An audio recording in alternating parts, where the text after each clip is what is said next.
विश्राम कर रहे हैं और हम उनकी सेवा कर रहे हैं। आप लोग तो बड़े सुकृती हो, क्योंकि राम जी आपके पास, और हम कौन हैं? हम नीच जाति के निषाद हैं।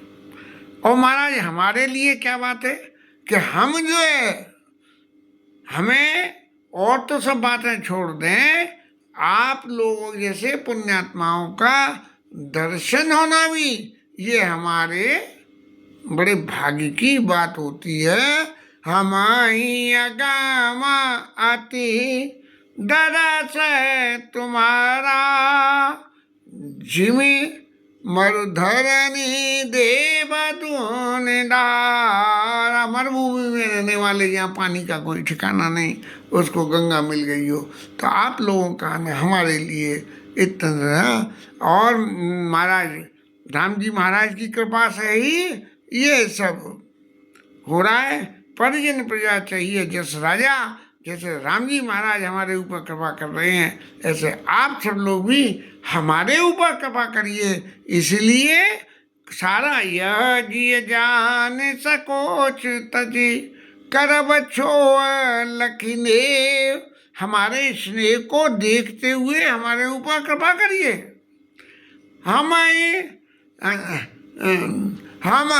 हमारी कतारत करन लगे फल तन अंकुर ले।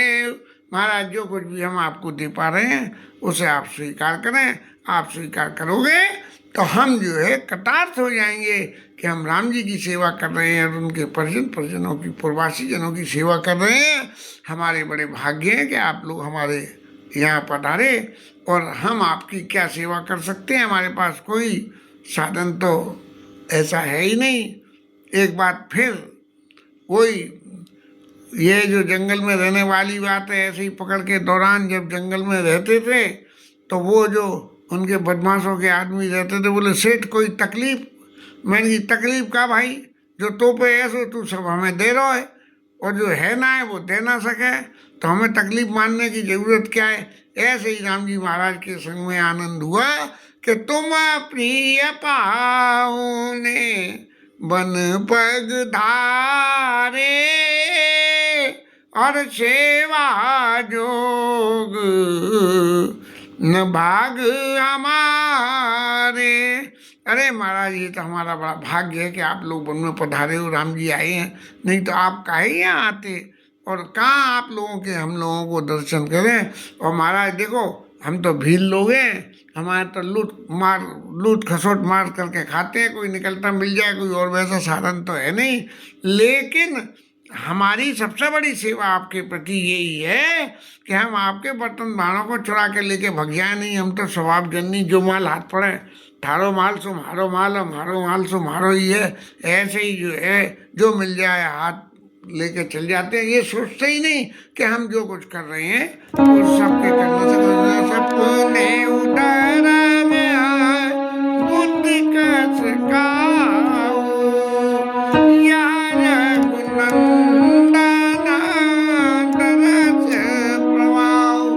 ये धर्म बुद्धि क्या होती है हम तो स्वप्न में भी नहीं जानते हैं।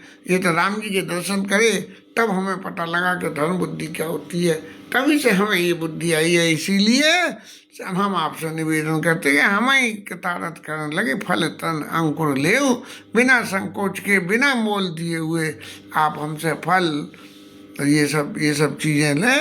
इनके स्नेह की बातों को सुन के और जनकपुर अवधपुर वासी सब अपने भाग्य को सराहने लगे कि देखो राम जी के स्वभाव की वजह से कैसे जो है भाग्यशाली लोगों के हमें दर्शन में लागे सराहना भाग्य सब राग बचन सुनावाई बोलने मिलने सिया रामचरण स्नेह लखी पूर्ववासी देख देख के कह रहे हैं कि देखो कितने स्नेह से ये लोग बोल रहे हैं, राम जी के चरणों में इनका कितना प्रेम है, और हम कितने भाग्यशाली हैं कि हम राम जी के ऐसे प्रेमी जनों के दर्शन कर रहे हैं। नर नारी निज रही ने निज सुन कोल बिल्लन की गिरा। ये कोल और भीलों की वाणी, भाव को, वाणी को सुन के अपने स्नेह के लिए धिक्कार रहे हैं कि देखो हमारे पास तो अयोध्या में रह के राम जी सब देते हैं और हम उपभोग करते हैं, और यहाँ ये वनवासी दे रहे हैं और हम सब उपभोग कर रहे हैं, तो हमारे लिए तो धिक्कार है। तुलसी कृपा रघुवंश मन की लो ले लो का तेरा। महाराज जो है राम जी की कृपा हो तो जो है लोहे की नाव तो तैरती है, तो तैरती है, पत्थर की नाव भी तैरती है। तुलसी के बर लो ले लो का तेरा। बियर नहीं बन चाहूँ और पद प्रमति तो लोग सब जल जो दादुर मोर भय पीन पावस प्रथम। सारे जंगलों में घूम घूम के वो जैसे, अब तो खैर नहीं होता, पुराने टाइम में बारात जाती थी तो बारात, ब्याह की बारात जा रही है और किसी ऐसे नए शहर में गई तो सारे बाराती तो दिन भर ब्याह में कोई सम्मिलित ना हो, बोले जाना आनो में फटको और खानों में फटको, तो जो है चलो हम तो वहाँ घूमिया में, यहाँ घूमिया में, वहाँ घूमिया में, विवाह में सम्मिलित नहीं हुए और घूमते थे। ऐसे जो है वनवासी लोग वहाँ जो है घूम रहे और फिर रहे हैं और आनंद कर रहे हैं और खा रहे हैं, राम जी की कृपा का अनुभव कर रहे हैं, कुल बीलों के प्रेम का दर्शन कर रहे हैं। ऐसी स्थिति वहाँ बड़ी लंबी चौड़ी पिकनिक सी मन रही है। यहाँ ये तो रहा प्रवासी लोगों की बात, लेकिन यहाँ सीता मैया क्या कर रही हैं कि सासू, तीनों सासू हैं, जिस स्वरूप में सीता मैया के दर्शन करना चाहती हैं कि हमारी सीता मैया ऐसी हो ऐसी हो, उसी भाव से उनकी जो है सेवा कर रही हैं। लखाना मरम राम बिन काऊ, माया सब सिए माया माऊ। ये बात किसी को पता नहीं लगी कि सासू माँ कितना सीता जी के ऊपर में स्नेह कर रही हैं और सीता जी सासू माँ के ऊपर कितना स्नेह कर रही हैं। जबकि ये वन में आई हैं तो इनको किंचित मात्र भी ऐसा लेश नहीं है कि देखो मैं सासू माँ की वजह से वन में आई हूँ इसलिए कोई विरोध प्रकटूँ। जैसा वो चाहती हैं कि हमारी पुत्र वधू हमारे संग ऐसा करे तो वो वैसा ही कर रही हैं। और ये सब क्योंकि मायापति हैं और वो मायाधीश हैं, तो ये सिर्फ मायाधीश ही मायापति की जो है सीता मैया की बात को समझ पाती हैं। खूब सेवा करी और सासुएं इतनी प्रेम विवश हो गई उनके संग में कि जब जब कैकेयी मैया ने ये देखा कि कहाँ राम जी, लक्ष्मण जी, सीता जी और इनके कोई फर्क ही नहीं है कि ये वन में है या अयोध्या में है। अवध, सुमित्रा मैया ने कही थी ना, अवध राम निवासो ताई दिवस मानो प्रकाशो। और लक्ष्मण जी से क्या कही, तुम्हारे भाग राम बन जाई, दूसर हेत तात के सुनाई। लक्ष्मण जी आप ये समझो कि ये तुम्हारा बड़ा भाग्य है कि तुम्हें राम जी की सेवा करने को मिल रहे हैं। राम जी इसलिए वन में जा रहे हैं, तुम ऐसा मत समझो कि कैकेयी मैया ने इनको वनवास दिया है इसलिए वन में जा रहे हैं, उन्होंने वनवास का वर मांगा है इसलिए जा रहे हैं। नहीं, तुम्हारा भाग्योदय हुआ है कि तुम्हें वहाँ जाके इनकी सेवा करने का। अब इतनी सरलता से जो है दोनों राम जी, लक्ष्मण जी और सीता जी को देख के और कैकेयी मैया तो गली जा रही है कि ये मैंने क्या कर दिया, मैंने इस नाटक में ऐसा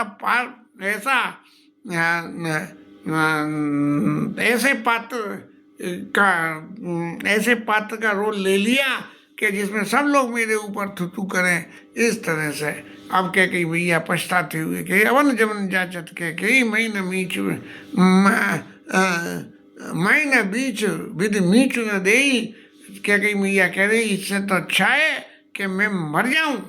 यहाँ ये सब देखने के लिए मुझे भगवान ने जिंदा रखा, लेकिन जो है भगवान कैकेयी मैया की बात को नहीं सुन रहे हैं क्योंकि देवता तो अपना काम सिद्ध करना चाहते हैं और उसके लिए इनको बुरा बनाया गया। लेकिन लोक वेद में तो ये बात प्रमुख है कि जो आदमी भगवान से विमुख हो जाए तो फिर उसकी कहीं उसको न नरक में जगह मिले न स्वर्ग में जगह कहीं नहीं मिलती। लेकिन यहाँ जो है कैकेयी मैया उसी परेशानी में अपने तड़प रही है। ये रही पूर्ववासियों की बात। अब भरत जी की नंबर आया तो भरत जी महाराज क्या सोच रहे हैं कि भैया ये सारी फौज को लेके मैं अयोध्या से और यहाँ चित्रकूट धाम में आ गया, लेकिन अब आगे की कार्यवाही कैसे हो, ये विचार करके मन में यह संशय सबके मन माही और राम गवाना विधि आवाद की नाई। अब सब लोग आनंद तो खूब ले रहे हैं पिकनिक का, लेकिन जो है राम जी अयोध्या चलेंगे कि नहीं, इस बात का संशय अपने मन में सब लोग एक दूसरे से परस्पर बातें कर रहे हैं। और भरत जी महाराज की क्या है, निस्न नींद नहीं भूख दिन, भरत विकल सुच सोच नीच कीच वस मगन जिमी मी नहीं सदिल सकोच। अब भरत जी महाराज तो पीछे जा रहे हैं कि न रात को नींद आवे न भूख लगे, कि मैं वहाँ से चला तो आया, लेकिन ये राम जी के सामने इस प्रपोजल को मैं किस तरह से रखूं कि महाराज आप राज्य को स्वीकार कर लो। और उदाहरण में कहते हैं मछली जल बिना नहीं रह सकती। अब कीचड़ में मछली को जल मिल जाता है, खूब संकोच जीवित रहती है, लेकिन जो है बड़े संकोच से जीती है। इस तरह से भरत जी महाराज उस संकोच में गले जा रहे हैं और भरत जी महाराज की भावना की कदर करते हुए इस आगे के प्रसंग को कर लेंगे। हरि नाम कीर्तन।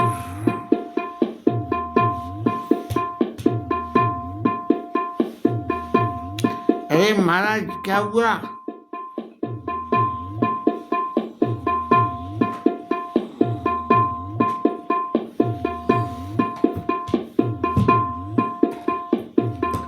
अरे यार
पवन सुत हनुमान की है, उमापति महादेव की, शिवराज तरण की है, श्री राधा रानी की जय श्री